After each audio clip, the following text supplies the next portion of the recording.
Halo teman-teman, Assalamualaikum warahmatullahi wabarakatuh. Kami dari kelompok 3 sebagai penyaji ke-6 akan mempresentasikan hasil kerja kelompok kami yang berjudul Teks Artikel Ilmiah Populer. Adapun anggota kelompok kami terdiri dari Frili Aprilia dengan NIM SB20010, kemudian yang kedua ada Irma Ashari dengan NIM SB20011, dan yang ketiga ada Jenny Welia dengan NIM SB20012, dan yang terakhir saya sendiri Kristi Sabella dengan NIM SB20014. Oke, langsung saja kita mulai. Untuk materi yang pertama akan dipresentasikan oleh Jenny Welia. Untuk Jenny Welia, waktu dan tempat saya persilahkan. Pengertian istilah populer dalam karya ilmiah mengacu kepada potensi massa sebagai segmen sasarannya. Dalam hal ini, karya ilmiah populer kemudian menggunakan berbagai macam media massa untuk tempat atau media publikasinya. Selain itu, supaya pembahasan dalam karya ilmiah menjadi efektif dan akurat, maka bisa juga menggunakan metode penulisan karya ilmiah populer. Karya ilmiah populer adalah suatu karya ilmiah yang disajikan ke hadapan massa secara populer pada berbagai macam media massa atau cetak, seperti majalah, koran, dan tabloid. Oleh karenanya, karya ilmiah populer ini kemudian memiliki karakter yang khas agar isinya dapat diserap dengan mudah oleh orang banyak dan menarik untuk dibaca. Maka dalam pembuatannya menggunakan bahasa yang mudah dipahami. Karya ilmiah populer adalah suatu karya tulis yang dibuat berdasarkan suatu kaidah ilmu pengetahuan dengan tujuan semua pembahasan dapat dipahami oleh berbagai kalangan umum atau bukan hanya pada akademis saja. Karakteristik karya ilmiah populer. Judul karangan ilmiah sendiri diharuskan informatif dan mudah ditangkap. Dengan kata lain, pembaca akan mudah menggambarkan atau terbayang dengan apa yang diinginkan disampaikan pada karya ilmiah populer. Dikarenakan karya ilmiah populer ditunjukkan agar mudah dipahami oleh banyak orang, maka dalam penulisannya harus menggunakan bahasa populer. Dalam hal ini, bahasa yang populer dapat diartikan sebagai bahasa yang dekat dengan kehidupan sehari-hari, atau bisa juga diartikan sebagai bahasa yang komunikatif. Meskipun menggunakan bahasa yang mudah dipahami atau dekat dengan bahasa sehari-hari, tetapi dalam menulis karya ilmiah populer harus tetap menggunakan istilah-istilah yang tepat. Lebih pentingnya lagi, tidak menulis secara asal-asalan sehingga pembahasannya pun masih sesuai dengan kaidah ilmiah. Penyajian karya ilmiah populer terdiri dari 3 jenis penyajian karya ilmiah populer, yang diantaranya yaitu ada penyajian deskriptif yang dimana hanya menggambarkan suatu pengetahuan sebagai suatu kumpulan fakta sebagaimana adanya atau dengan mengemukakan penemuan mukhtahir di bidang keilmuan tertentu.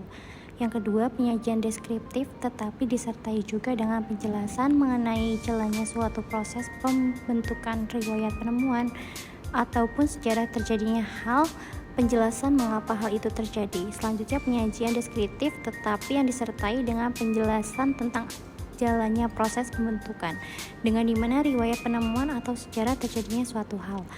Penjelasan ini tentang mengapa serta penjelasan tentang bagaimana dan ditambahkan masalah-masalah yang berkaitan dengannya. Struktur karya ilmiah populer. Yang pertama di judul. Seperti judul pada umumnya, judul karya ilmiah populer harus mencerminkan isi teks. Namun ciri khas judul karya ilmiah populer ini umumnya lebih sederhana, komunikatif, serta menarik. Jadi dengan judul ini akan lebih mudah menarik perhatian serta menanti rasa penasaran para pembaca. Selanjutnya ada pendahuluan, yang dimana bagian yang menjelaskan mengenai pengenalan atau pembukaan dari karya ilmiah populer. Pada struktur ini biasanya penulis akan menjelaskan tentang latar belakang dan metode yang digunakan dalam pembuatan karya ilmiah populer ini. Dengan begitu, pembaca tidak akan kaget ketika sudah memasuki bagian isinya.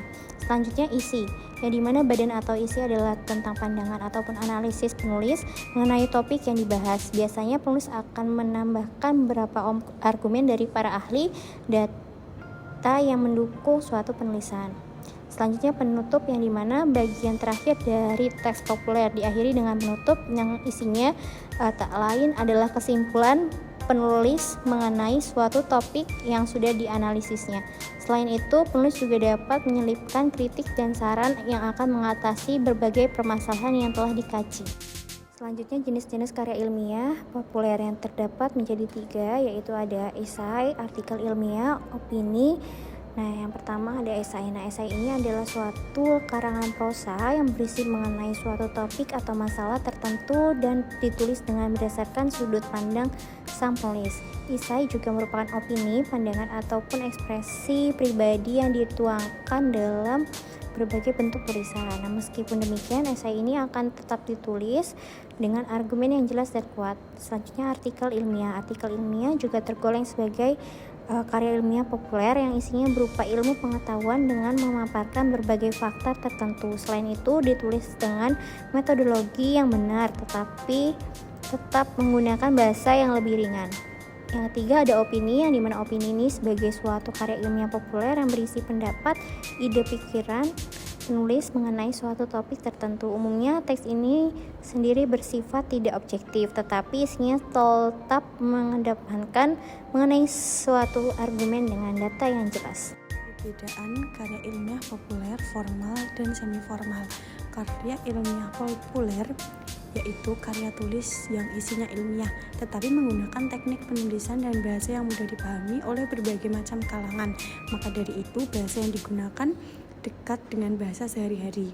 Kemudian ada karya ilmiah formal. Karya ilmiah formal adalah suatu karya tulis yang menggunakan bahasa baku serta menggunakan sebagai kata ilmiah formal. Kemudian karya ilmiah semi formal dapat dikatakan sebagai suatu karya tulis ilmiah yang ada dalam berbagai jenis laporan dan makalah. Pada penulisan karya ilmiah semi formal biasanya menggunakan standar dari instansi tertentu. Selanjutnya yaitu langkah menyusun karya ilmiah populer. Yang pertama, mencari topik permasalahan dengan menggunakan sudut pandang keingintahuan masyarakat awam. Kemudian topik yang dipilih sebaiknya juga sesuai dengan kemampuan atau bidang yang sesuai dengan penulis karya ilmiah populer. Kemudian membuat tema dari topik permasalahan yang sudah ditentukan. Kemudian setelah mendapatkan dan menentukan topik permasalahan, maka langkah selanjutnya adalah dengan memilih metode yang digunakan.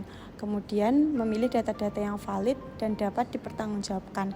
Data-data ini bisa diambil dari berbagai macam tulisan seperti artikel ilmiah, buku, dan sebagainya. Setelah mendapat data-data, kemudian mengolah data-data tersebut agar bisa menghasilkan suatu pernyataan dari penulis karya ilmiah populer. Kemudian memilih bahasa yang mudah dipahami dan dekat dengan bahasa sehari-hari. Kemudian membuat kerangka karya ilmiah populer agar ketika melakukan penyusunan akan lebih mudah untuk diselesaikan. Yang terakhir, menyusun karya ilmiah populer ilmiah dengan topik permasalahan yang sesuai ditentukan dengan menggunakan metode dan data-data yang sudah dipilih serta tidak lupa dengan bahasa yang dekat dengan kehidupan sehari-hari. Ya teman-teman, itu tadi hasil presentasi dari kelompok kami. Apabila ada kurang lebihnya, kami mohon maaf yang sebesar-besarnya. Sekian, wassalamualaikum warahmatullahi wabarakatuh.